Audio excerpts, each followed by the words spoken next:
Today we would like to attempt to make a model of the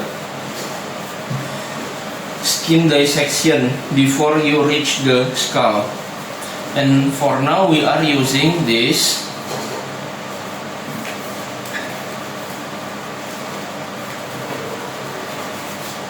here we have a sponge, and here we have an uhu adhesive, and this is the skull. And what else do we have here? Electrical tape here, electrical tape, and then of course our instruments, our lovely instruments. Now first we have to film down this layer by using a scalpel.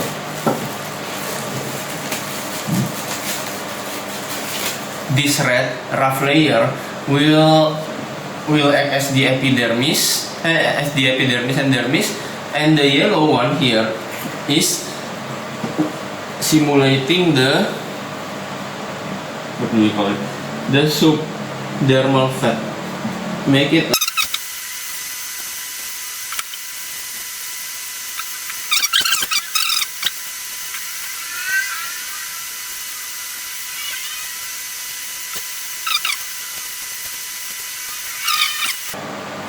Now that we have our layer,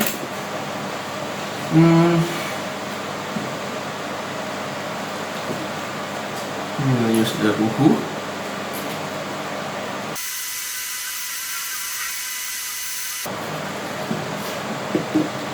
And attach the electrical tape here. Oops.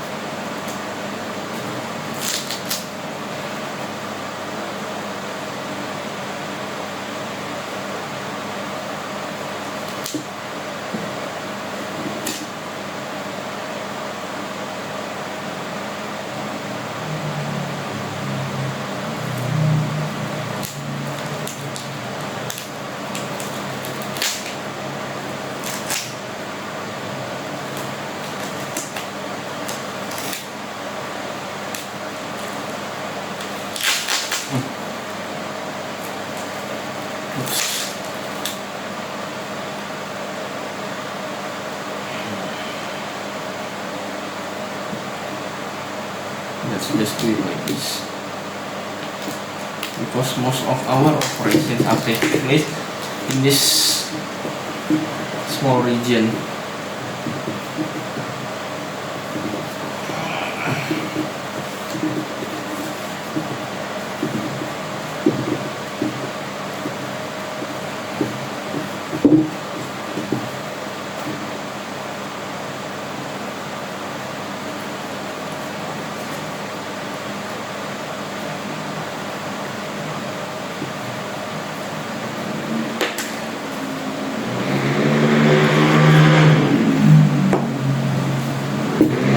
Pressure.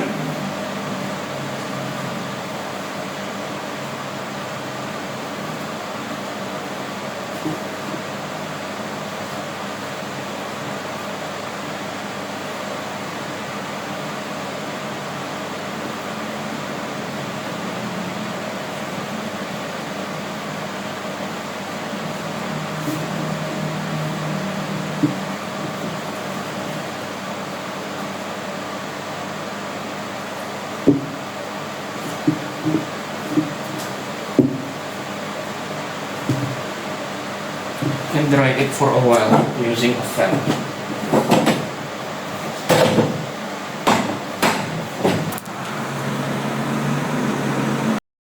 And now we are going to start the dissection. Now let's see. Usually the cut will be pterional. What it means that it goes through this pterion. We have seen that the pterion is around here, so by approximating it, we could make an incision of about this line.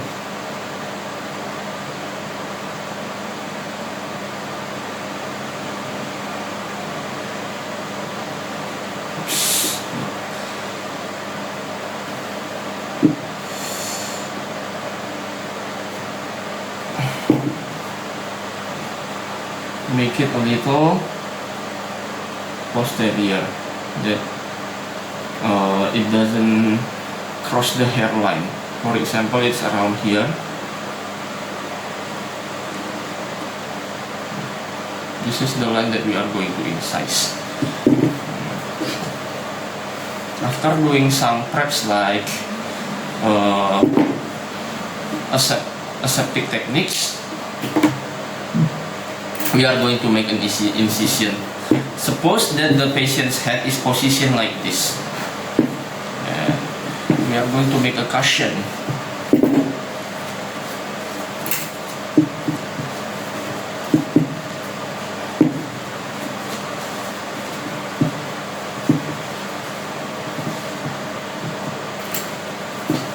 Suppose the position is like this, then you are going to incise perpendicularly.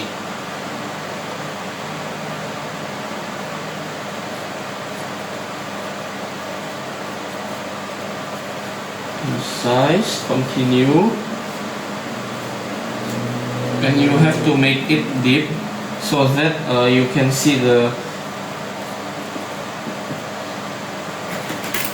until you can see the layer of the uhu glue or the aponeurosis.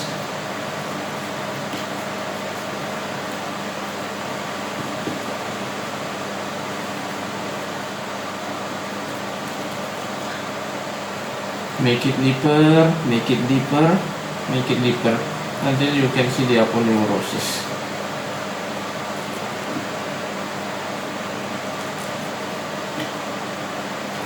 Make it deeper. Okay.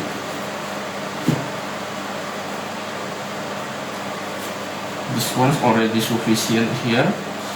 And now what we are going to do is to dissect until you can see the fascia below. The dissection follows as this. Until you have identified the aponeurosis, carefully lift it, carefully lift. You will see it as a thin avascular layer that will not bleed.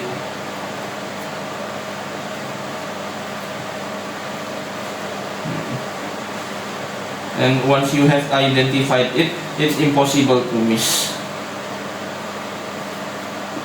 Okay. For example, we are starting from here. Pick it up with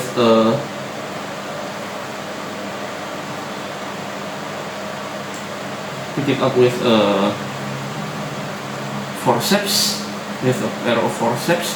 Then do like a 45-degree pinning.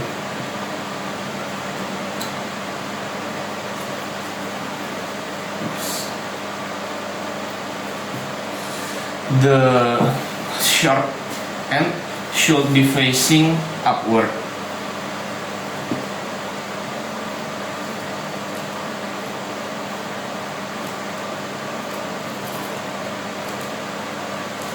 So the sharp end should be facing upward. Yeah. Continue doing like this while you are creating a flap. You will be flapping the side towards the anterior side. It will be easy to release if you've hit the right plane.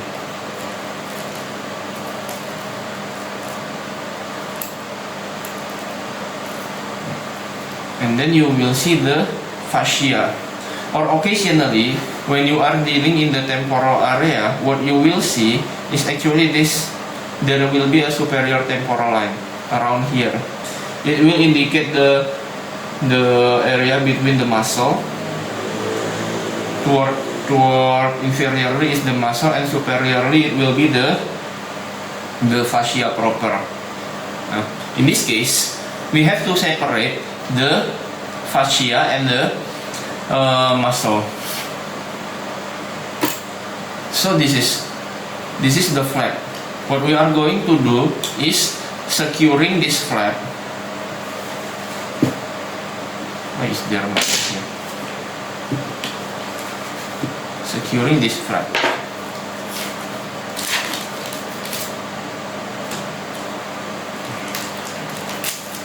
By using a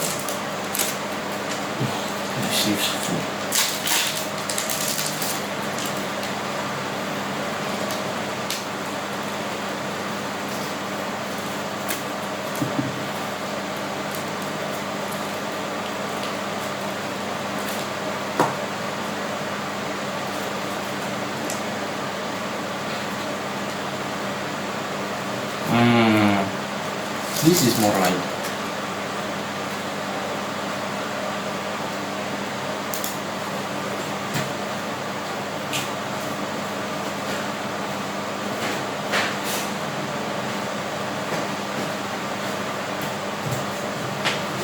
This is more light.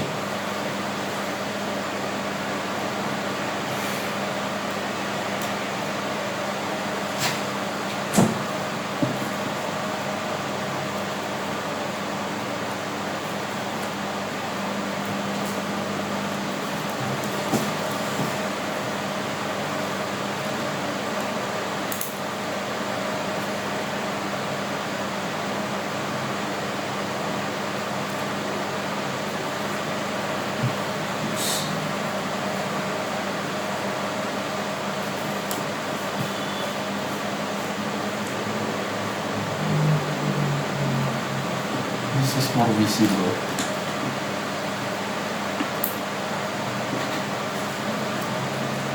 We are going to tether it here.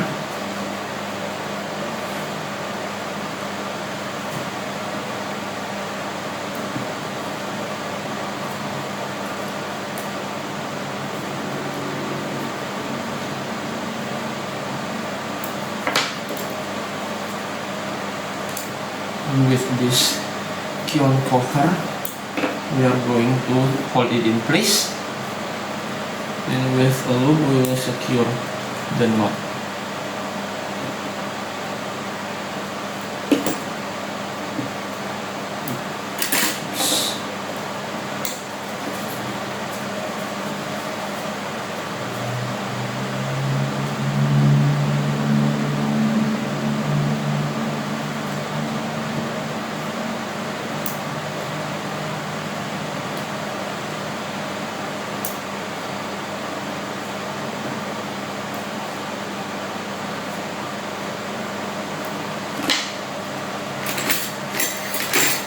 Now we're going to cut it.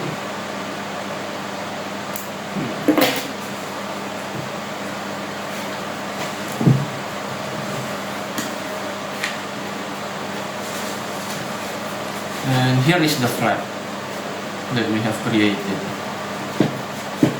And now what we are going to do is to open the periosteum, to expose the periosteum. By using what? By using a monopolar counter. So what you are going to do is, first, just pretend this is a monopolar counter.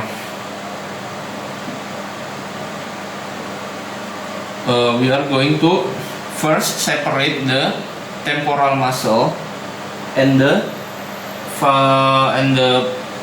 usual fascia. The regular fascia. It's located in the superior temporal line. It's around here.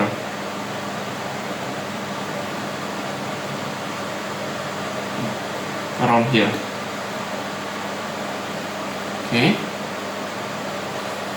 Now with the monopolar counter, do this.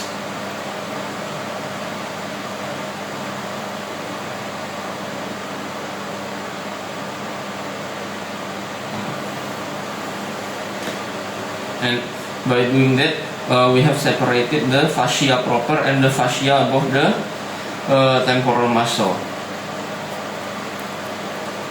Okay. What you are going to do next is to harvest the fascia, or rather separate it without harvesting directly. Using monopolar, do this, and just on the tip that you are going to dissect, or the edge of your incision, it's around here. Okay.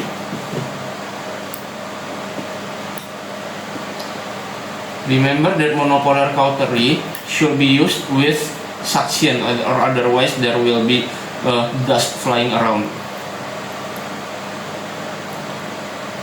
Once you have peeled some of it, you don't have to use monopolar anymore, and instead you can use a periosteal elevator. This is the periosteal elevator, also known as the dissector tool. We just scoop it like this. Scoop the periosteal fascia. Scoop it until it's free, exposing the bone. Oops.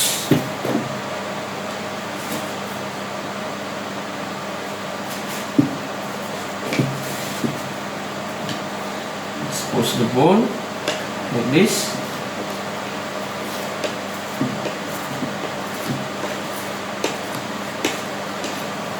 And then you have successfully harvested the fascia. It can be used for other purposes, for example, patching the dura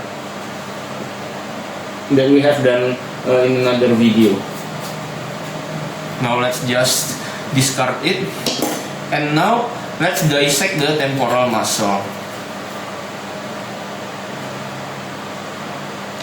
Using monopolar cauter, do this too, but in this example the temporal muscle is will be slightly more difficult to dissect using periosteal elevator, so many people would use monopolar cautery to dissect the temporal muscle.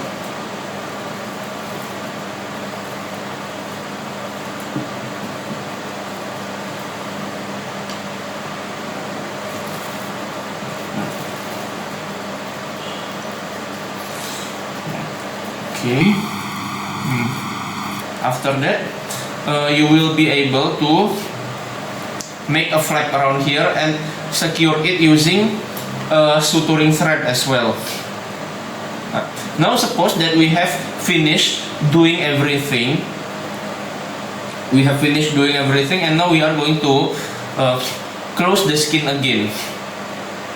First of all, we are going to reattach the muscle, but how? Now we have our suturing thread. Where is it? We are just going to attach the one end of the muscle to another in an anchoring fashion, so you don't have to do it very tightly. So for example, it's going to be like this.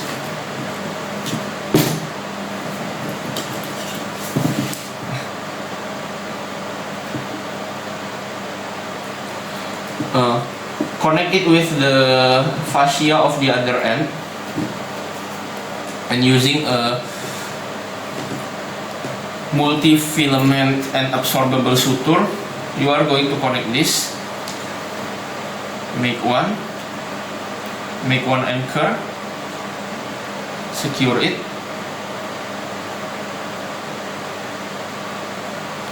okay. Now do it again.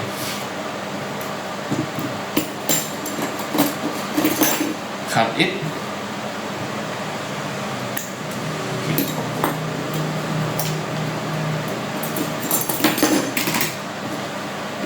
Now we are going to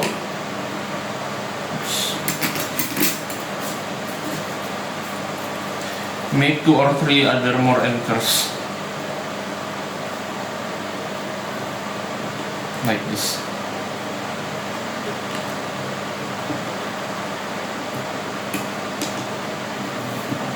To keep the muscle in place.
We have finished anchoring the temporal muscle, and now we are going to attach the skin back.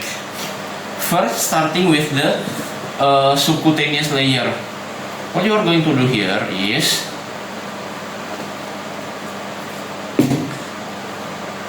attaching this side to this side.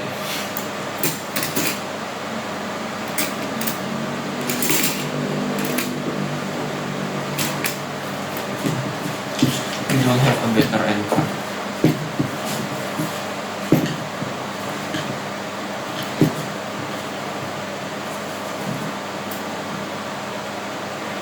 Usually before the surgery, you will it's full of debris.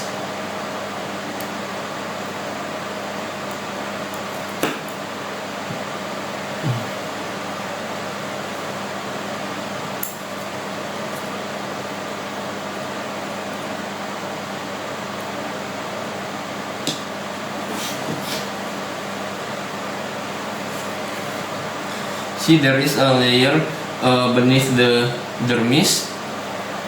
Take it, usually at the center to anchor, and then connect it via the bottom to the area on the opposite side, so that it exists at the top, but do not hit the dermis.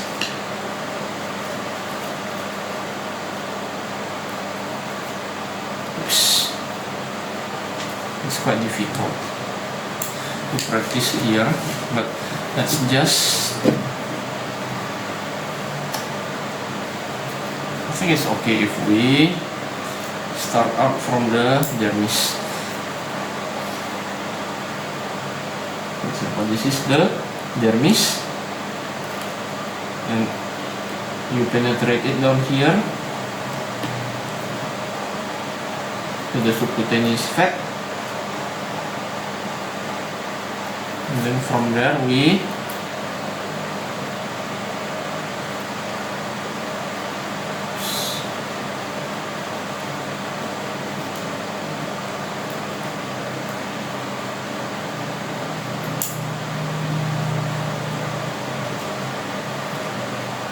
do that thing again, but this time let's see if we can take the inner layer or the inferior layer of the dermis. Okay, this is secure.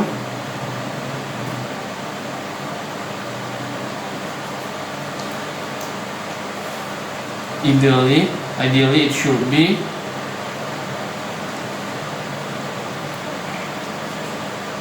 around 1 to 2 centimeters gap with every subdermal suture. It should be interrupted and not be continuous. Now let's do one more before we proceed to stitch up the main skin.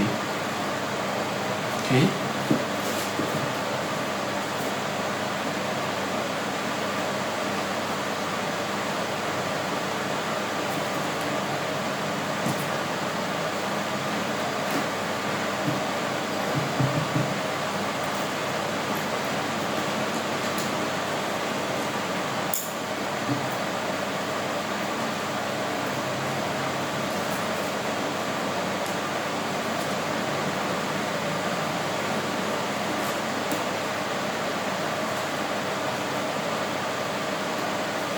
This is just for demonstration, so I'm not doing it full.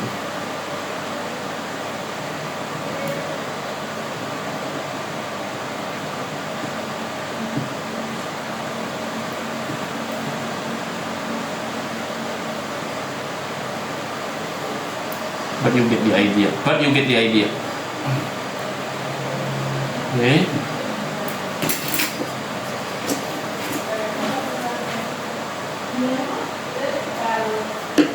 Let's return to that little thread.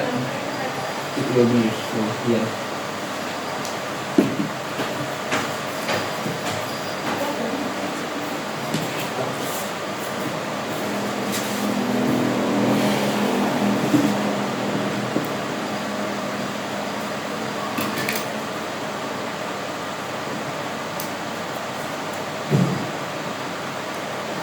Now we are closing the skin.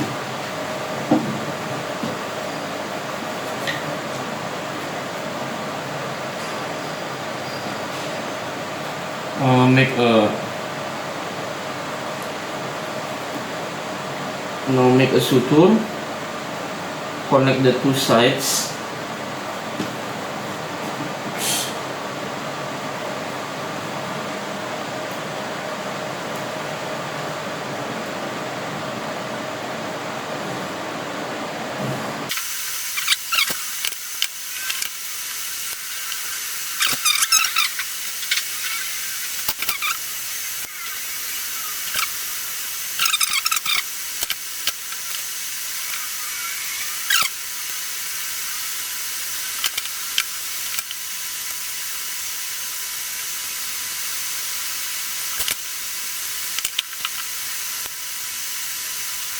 Use the pro tip also, use the left hand to turn the thread while the right hand is focused for the needle holder.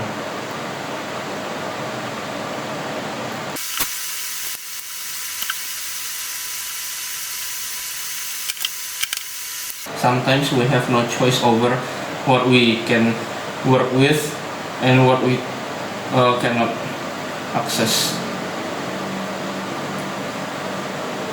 Make the best out of everything you have.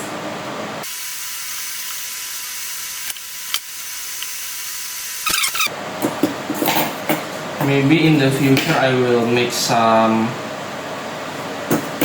demonstration of what is a surgeon knot and how do we use it in regular situation and when we are just using hand instead of this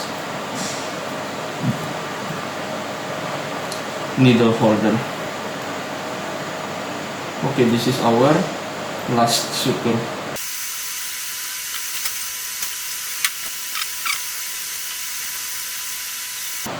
Now we're done.